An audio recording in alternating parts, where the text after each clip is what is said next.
మన రక్షకుడు అయిన యేసుక్రీస్తు వారి అతి శ్రేష్టమైన పరిశుద్ధమైన నామంలో ఉదయకాల మన్నా అనే చక్కటి కార్యక్రమాన్ని చూస్తున్న మీ అందరికీ నిండు హృదయంతో వందనాలండి. దేవుని మహాకృప మీకు తోడై ఉండునుగాక. ఎలా ఉన్నారు? దేవుని కృపలో మీరందరూ క్షేమమే కదా? ధైర్యంగా ఉండండి. నమ్మదగిన దేవుడు మీకు తోడుగా ఉన్నాడు. పరిస్థితులు చక్కబడతాయి. రండి, మనం దేవుని వాక్యంలోకి వెళ్ళి దేవుని మాటలు ధ్యానం చేద్దాం. దేవుని వాక్యాన్ని చదువుకునే ముందు ఒక గొప్ప దైవజనుడు అన్న ఒక చక్కని మాట నేను మీకు తెలియజేస్తాను. ఆ మాట ఏంటంటే, అగ్గిపుల్లతో మంచుగడ్డలు కరగవు. మరోసారి చెప్పనా? అగ్గిపుల్లతో మంచుగడ్డలు కరగవు.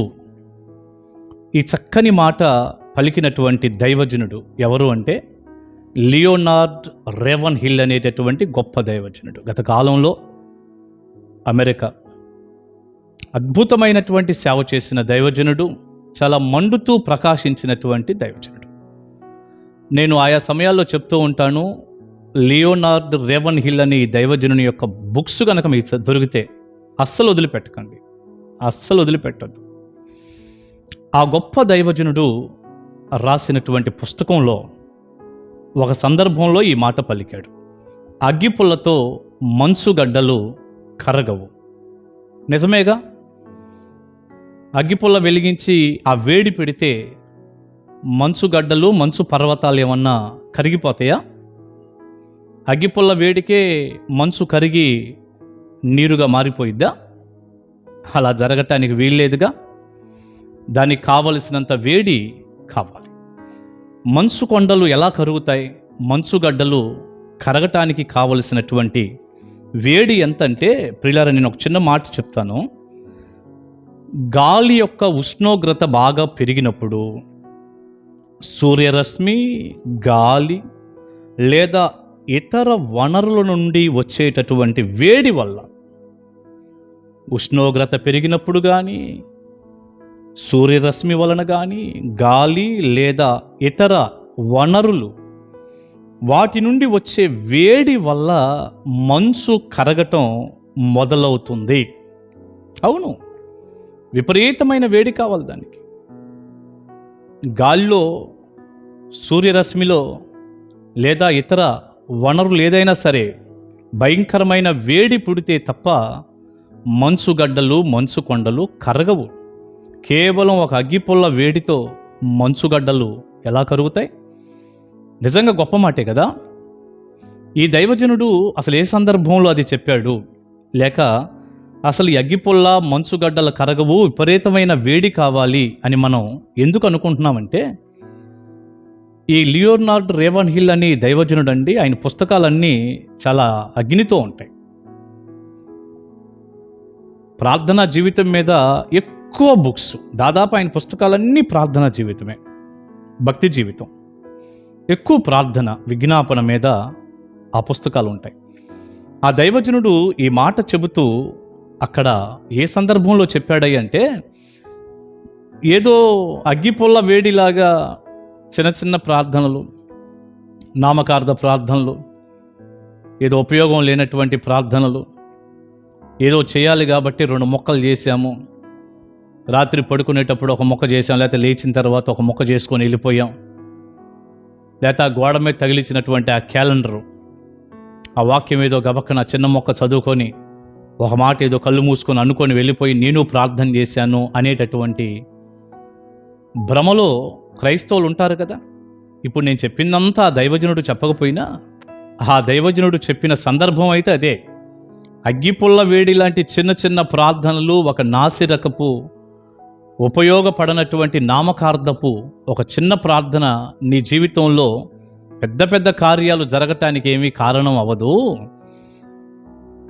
మంచుగడ్డ కరగటానికి కావలసినంత వేడి ఎలా అవసరమో, దేవునిలో మనం బలంగా ఉండాలన్నా, దేవుని సన్నిధిలో మనం ఇంకా ఎదగాలన్నా, దేవుడు ఆశించిన రీతిగా మనం బ్రతకాలన్నా, దేవుని కొరకు, దేవుని పక్షంగా బలమైనటువంటి కార్యాలు చేయాలన్నా, అటు ఆధ్యాత్మికంగా, భౌతికంగా, మానసికంగా మనం దీవించబడాలన్నా, దేవుని చేతిలో బలమైనటువంటి పాత్రగా మనం వాడబడాలన్నా, మనం ఏది చేయాలన్నా దేవుని పక్షంగా ఈ భూమి మీద జీవించినటువంటి ఈ జీవితంలో ఏది చేయాలన్నా, ఒక విశ్వాసిగా నీ జీవితంలో ఏ గొప్ప కార్యం జరగాలన్నా, ఏ ఆటంకం తొలగిపోవాలన్నా, ఏ అద్భుతాన్ని చూడాలన్నా, ఒకవేళ నువ్వు దైవజనుడు అయితే తప్పకుండా దేవుని దీవెన, ఆయన బ్లెస్సింగ్ నీ సేవలో కానీ కుటుంబంలో కానీ ఉండాలన్నా, ఏది జరగాలన్నా, సాతాను సామ్రాజ్యం కూలాలన్నా, దెయ్యపు శక్తులు వనకాలన్నా, అపవాది దూరపరచబడాలన్నా, వాడి క్రియలన్నీ లయపరచబడాలన్నా, మనకి కావలసిన ప్రార్థన మోకాళ్ళ మీద గంటల తరబడి విజ్ఞాపన ప్రార్థన కావాలి. అది గాలిలో ఉష్ణోగ్రత పెరగటం అంటే, ఎక్కువ వేడి రావటం అంటే, ఆ బలమైనటువంటి ఉష్ణోగ్రత వేడి వలన మంచు కొండలు కరిగినట్టుగా బలమైనటువంటి ప్రార్థన చేయాలి అంటాడు దైవజనుడు. నిజమే, విజ్ఞాపన చేయాలి గంటల తరబడి.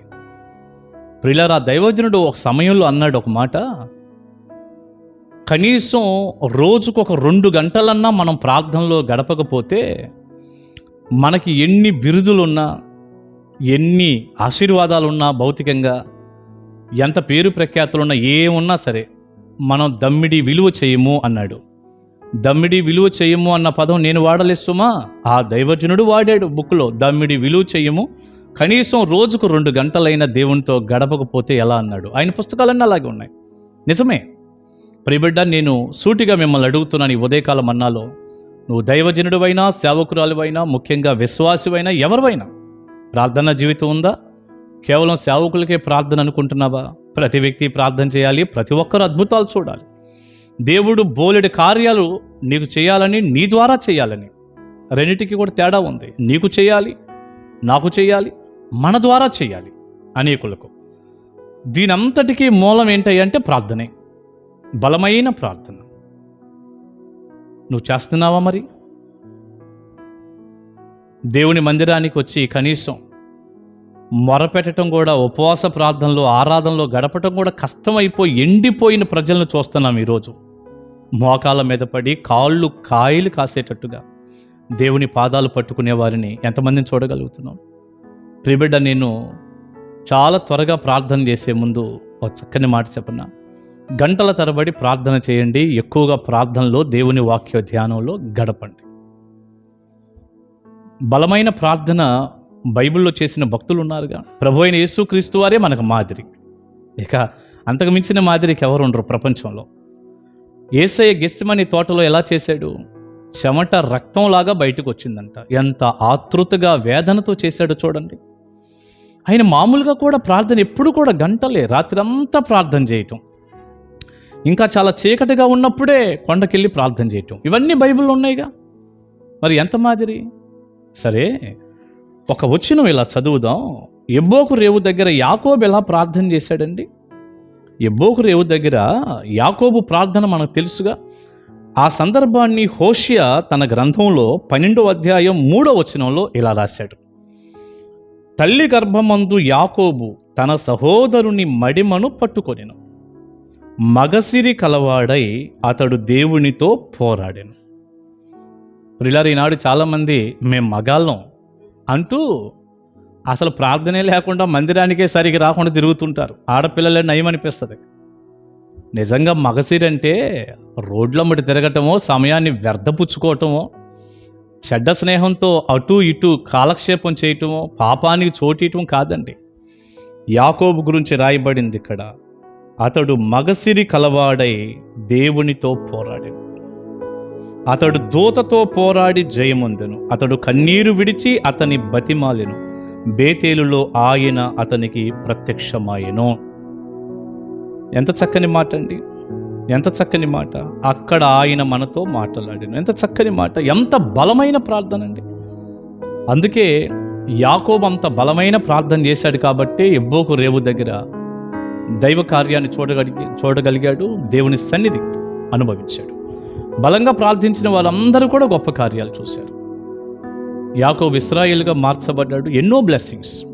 ప్రియబిడ్డ, ఈ ఉదయకాల సమయంలో భారంగా ప్రార్థన చేయి, బలంగా ప్రార్థన చేయి. తప్పకుండా నీ కుటుంబంలో గొప్ప కార్యాలు చూస్తావు, నీ సంఘంలో గొప్ప కార్యాలు చూస్తావు, మనం ఎవరైనా గొప్ప కార్యాలు చూస్తాం. అట్టి కృపా దీవెన మీ అందరికీ దేవుడు దయచేయాలని కోరుకుంటూ మరలా ప్రారంభ మాట గుర్తు చేసుకుందాం. అగ్గిపుల్లతో, కేవలం అగ్గిపుల్ల వేడితో మంచుగడ్డలు కరగవు. దైవ దీవెన మీ అందరికీ ఉండునుగాక. ఆమేన్. ప్రార్థన చేసుకుందాం. పరిశుద్ధుడా, ప్రేమగల తండ్రి, మీకు వందనాలు. విత్తబడిన ఈ సందేశం మీ పిల్లలకు దీవెనగా మార్చండి. ప్రార్థన జీవితం పెరగాలి, ప్రార్థన సమయం పెరగాలి, ప్రార్థన అనుభవాలు పెరగాలి. ఎక్కువగా మీ సన్నిధి గడిపే కృప దయచేయండి. ఈ చక్కని మాట ద్వారా మీరెంతో మాతో మాట్లాడారు. ఎబ్బోకు రేవు దగ్గర యాకోబు పెనుగులాడినట్లు యేసయ్యా, మీ ప్రార్థన అనుభవాలు మాకెన్నో నేర్పిస్తున్నాయి. అలాంటి అనుభవాలతో మేము ఇంకా మీ సన్నిధి గడిపి వర్ధిల్లే కృప అనుగ్రహించి మహిమ పొందండి. ప్రతి బిడ్డ కుటుంబంలో గొప్ప కార్యాలు చేయండి. యేసు శక్తిగల నామాని ప్రార్థన మనవులు అడుగుచున్నాను తండ్రి. Amen. Amen. God bless you. దేవుని మహాకృప మీకు తోడై ఉండునుగాక. ఆమెన్. కలుసుకుందాం ఉదయకాలం మన్నాలో.